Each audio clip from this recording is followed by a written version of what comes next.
Fevral oyida mumtoz va zamonaviy adabiyotimiz vakillari tavallud topganligi bois ushbu oyni tom ma'noda adabiyot oyligi desak mubolag'a bo'lmaydi.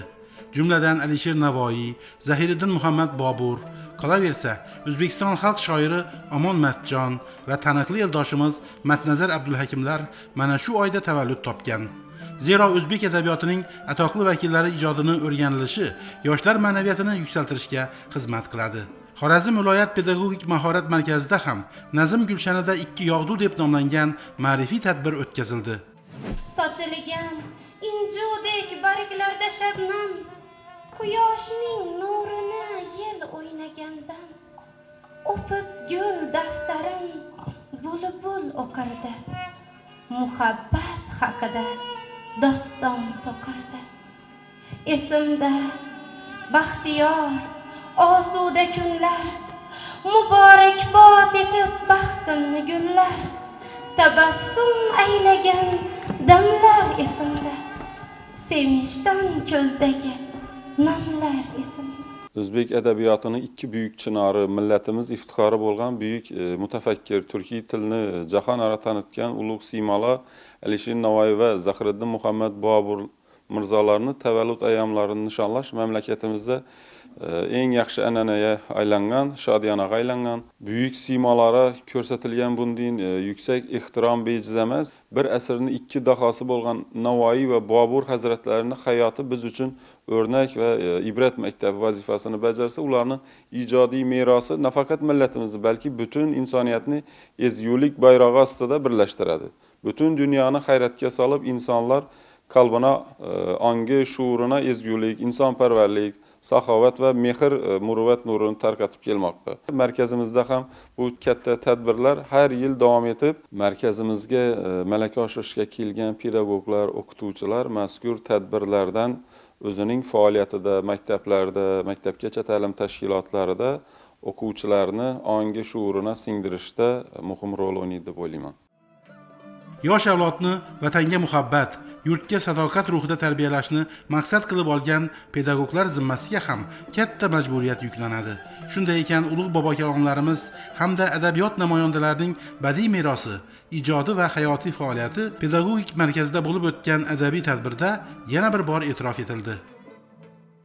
4-dostonda ko'p gavhar sochdi.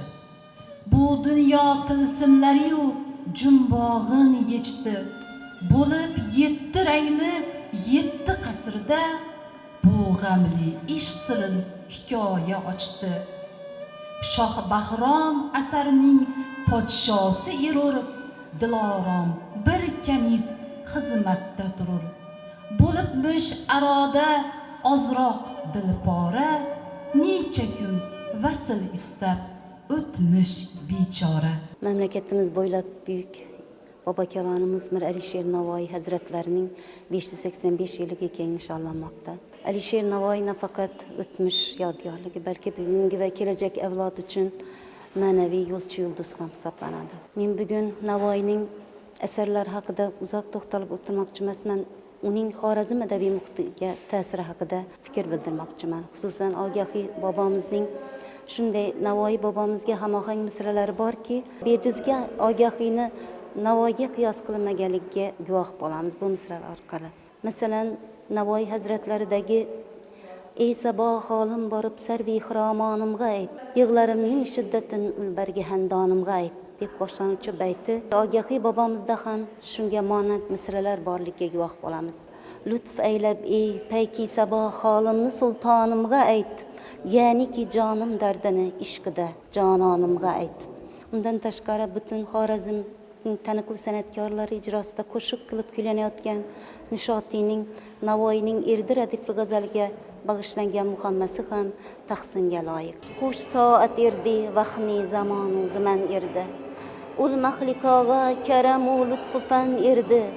Jon erdi aning paykari jonim badan erdi. O'tgan kecha men erdimu ul siymitan erdi. Gulshan to'rida maskanimiz bir chaman erdi. Xulosa qilib aytadigan bo'lsak, Navoiyning hamsasi boshqa turkiy hamsanavislardan farqli o'laroq tilimizni yuksak cho'qqilarga, qudratli til ekanligini isbotlashga xizmat qildi. Uning nasriy asarlari esa bugungi avlod uchun insoniylik tuyg'ularini yuksaltirishga xizmat qiladi. Navoiyning Hazoinul Ma'ni deb nomlangan devoni esa lirikani, aruzni yuksak cho'qqiga olib chiqdi. Biz hamisha bu ulug' ajdodlarimiz merosidan kelajak avlodni tarbiyalashda foydalanib kelmoqimiz lozim deb o'ylayman. Xususan Bobur hazratlarining ijodi ham bugungi avlod uchun vatanga sadoqat, vatanga muhabbat, ilm mavzularida bemalol o'git bo'la oladi va biz ularni o'rganishda hamisha intilamiz va davom etamiz. Pedagogik mahorat markazidagi har bir kunimiz biz uchun katta bir tajribaga asos bo'lmoqda. O'zimiz ta'lim berayotgan ilm maskanida ham bu kabi tadbirlarni yana davom qildiramiz. Alisher Navoiy hamda Zahiriddin Muhammad Bobur badiiy merosini tadqiq etish, o'rganilishi yoshlar ma'naviyatini yuksaltirishga xizmat qiladi. Adabiyot so'z san'ati, buyuk umum insoniy qadriyat. Unda katta bir kuch bor. Adabiy tadbirda o'qituvchilar badiiy chiqishlari orqali sahna ko'rinishlari, har ikkala shoirning g'azal va ruboilaridan ifodali o'qib, o'zlarini adabiyot olamidan qanchalik kuchli ma'naviy ozuqa olayotganligini namoyon etishdi. Bu esa ulug' ijodkorlar dahosini o'rganish, ular adabiy merosini yosh avlod qalbiga chuqur singdirish omili hisoblanadi. Alisher Navoiy va Bobur o'rta asr sharq madaniyati, adabiyoti va she'riyatida o'ziga xos o'rin egallagan adiblar. Bobur mohir sarkarda, davlat arbobi hisoblanadi. Tarixda buyuk iz qoldirgan ulug' mutafakkir, ilm-fan rivojiga munosib hissa qo'shgan allomalardan biri. Shu bois uning adabiy merosi yoshlar ma'naviyatini yuksaltirishda o'ziga xos o'rin tutadi. Yo rab ul shaxtu shakar, yo lab durur. Yo magar shaxtu shakar, yo lab durur. Jonima payvasta novak otqali, g'amza o'qini qoshiga yo lab durur. Navoiyni bilmagan, Navoiyni anglamagan o'zbek yo'q menimcha.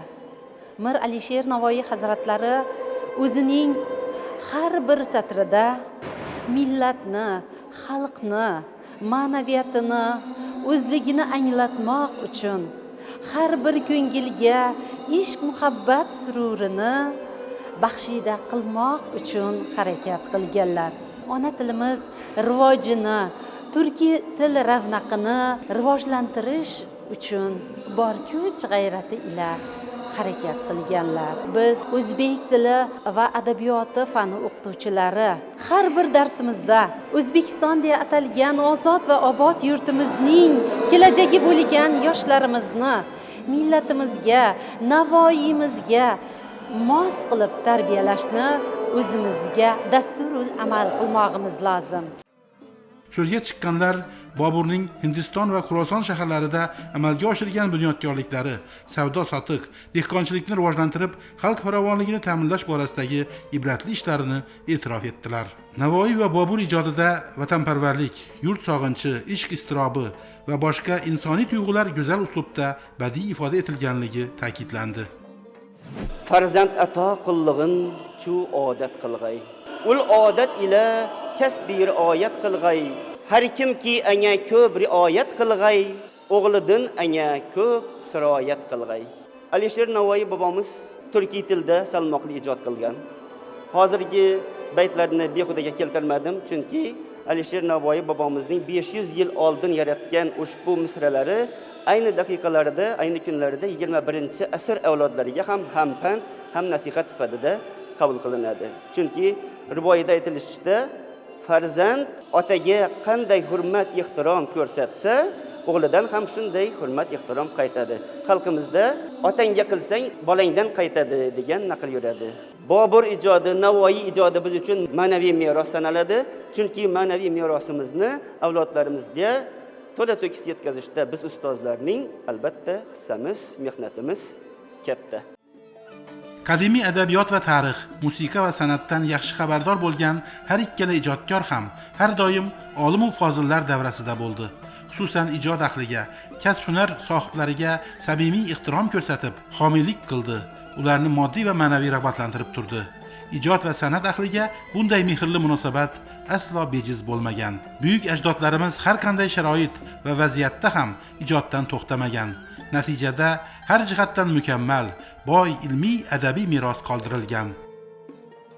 Respublikamiz bo'ylab xalqaro miqyosda Hazrat Mir Alisher Navoiyning tavallud ayyomlari keng nishonlanmoqda. Shu jumladan ayni damda bugun bizning markazimizda Hazrat Alisher Navoiyning 585 yilligi munosabati bilan katta adabiy badiiy tadbir tashkillashtirildi. Bu bevosita fevral oyida ta'lim olish uchun tashrif buyurgan fan o'qituvchilarining aynan shu tadbirda faol ishtirok etishlari, Hazratning ijodlaridan namunalar aytishlari, ishtirok etishlari, sahna ko'rinishlari, bularning barchasi o'qituvchining kompetent pedagog sifatida shakllanishida ahamiyatga ega. Shu o'rinda Hazrat Navoiy shaxsiga to'xtalib o'tadigan bo'lsam, har bir inson o'zining kamolotida, o'zining rivojida Mir Alisher Navoiyning ijodini ahamiyati o'ziga xos deb o'ylayman. Chunki davlat rahbarimiz o'zlarining ma'ruzalarida ham, Oliy Majlisga murojaatnomasida ham, shuningdek 2025-yil 7-fevralda Alisher Navoiy tavalludining keng nishonlanishi respublikamiz bo'yicha va bir qancha chora-tadbirlarning ishlab chiqilganligi bu zotga bo'lgan hurmat-ehtiromni anglatadi. Bizga ma'lumki, so'nggi paytlarda Navoiyshunos olimlar tomonidan juda ko'plab ishlar amalga oshirildi. Biz albatta buni darslarimizda o'qituvchilarimizga yetkazib boryapmiz. Bobur ijodida, xususan she'riyatida kindik qoni to'kilgan ona yurtini chin dildan qo'msash, uning tuprog'iga talpinish, musofirlik azobidan o'tli hasrat, yoru diyor sog'inchi, visol ilinji, taqdir zarbalari va turmush uqubatlari, zamona nosozliklaridan nola badiiy tahlil etiladi. Har ikkala adibning ijodida ishq muhabbat, sevgi va sadoqat, visol va hijron mavzusi salmoqli o'rin tutadi. Hazrat Alisher Navoiyning ham ma'naviy izdoshi bo'lgan Zahiriddin Muhammad Boburning ijodiga nazar soladigan bo'lsak, shu o'rinda bitta fikrni aytib o'tmoqchiman. Navoiy hazratlari maktub yo'llaganlar Bobur taxtga o'tirganlarida. Bunda ham qaysidir ma'noda ramziy ma'no bor. Chunki Zahiriddin Muhammad Bobur nafaqat u shoir, balki u shoh edi, u davlat rahbari edi. Millionlab insonlarni o'z orqasidan ergashtirgan shaxs edi.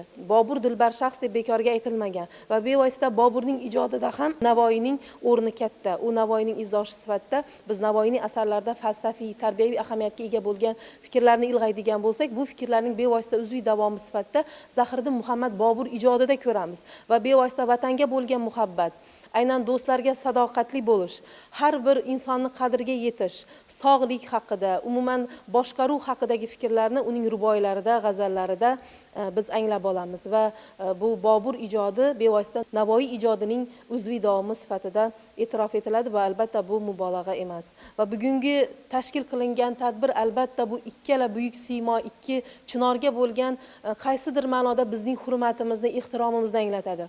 Navoiy yoki Bobur hazratlari bizga muhtoj emas, biz ularga muhtojmiz. Mana shu muhtojlik albatta mana shu tadbirda aks ettirilgan har bir sahna ko'rinishida, misralarda o'qituvchilarning tafakkurini o'zgarishida o'zini aksini topadi. Alisher Navoiy va Zahiriddin Muhammad Boburning go'zal g'azal va ruboiylarida, tuyuq va masnaviylarida ma'shuqaning maftunkor go'zalligi, beqiyos husn va latofati, sharqona odob va axloqi, noz va karashmasi, yengil va o'ynoqi, musiqiy va ravon misralarda katta mahorat bilan tarannum etiladi. Tadbirda ta'kidlanganidek, ular insonlarni vatanparvarlikka, mardlik va shijoatga, sabr-matonatga chorlaydi. Shuning uchun ham buyuk san'atkorlar tomonidan maromiga yetkazib ijro etilgan maqom qo'shiqlaridagi she'riy satrlar barchaning yuragidan chuqur joy egallagan. Bunday nodir hikmat darajasiga ko'tarilgan misralar bugungi kunda ham o'z jozibasi, chuqur mazmun va ahamiyatini yo'qotmagan.